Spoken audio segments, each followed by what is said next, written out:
step-by-step guide into making this beautiful headwear you see here. You get your two pieces. The two has to be equal with the smaller one. And then you sew them.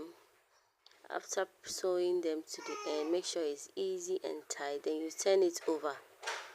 Turn it inside out. Then you press it very well. Then you get the smaller one and then you fix in your elastic. And after that, you secure them. Make sure you secure them very well. Yeah. Then you get your two big pieces. You sew into it. Sew the elastic part into it. Yeah, that's it. So easy. Just follow the guide step by step. And you go into it with your other piece. Yeah, that's how it will turn this way. Then you sew in the other part of the elastic. That's it, guys. Very simple.